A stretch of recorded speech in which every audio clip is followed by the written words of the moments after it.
এই দেশের মানুষ গত প্রায় 9.5 বছর ধরে যেভাবে স্বৈর শাসন চালিয়ে যাচ্ছে তার আকার আরো তীব্র থেকে তীব্রতর করে তোলার জন্য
ये सबसे पहले तो मैं आप सबको ये बताना चाहती हूँ कि 48 घंटे से ऊपर हो गया जब 100 से ऊपर लोगों को दफनाया जा रहा है मणिपुर में।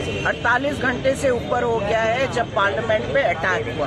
48 घंटे से ऊपर होने वाला है जबकि साक्षी ने अपनी करियर को दांव पे लगा दिया और उसने बॉक्सिंग छोड़ दी। और 48 घंटे से ऊपर होने वाला है जबकि हमारे 146 एमपीज को सस्पेंड किया गया है। यहाँ पे डेमोक्रेसी की जो मर्डर हो रही है दिन ब दिन, यहाँ में विपक्ष का जो आवाज है उसको दबाया जा रहा है और उसके खिलाफ आज ये प्रदर्शन किया जा रहा है।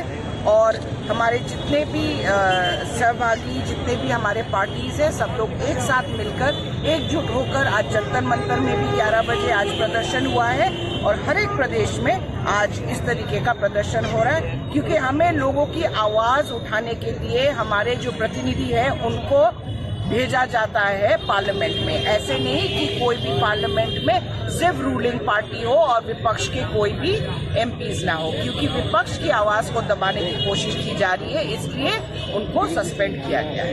मैम, इसके पीछे क्या रीजन हो सकता है जो आम मुद्दे বাবু বলেছেন যে উনি সাংবাদিকদের প্রশ্নের উত্তরে বলেছেন উনি কংগ্রেসের কার্যকর্তা নন।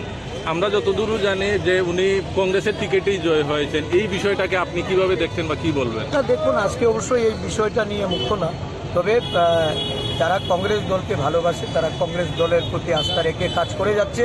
এত বড় আজকে বিক্ষোভ সমাবেশ থেকে এটাই প্রমাণ করে যে কংগ্রেস দল এই রাজ্যে জনগণের আস্থা নিয়ে এগিয়ে যাচ্ছে। আগামী দিন এটা শক্তিশালী হবে।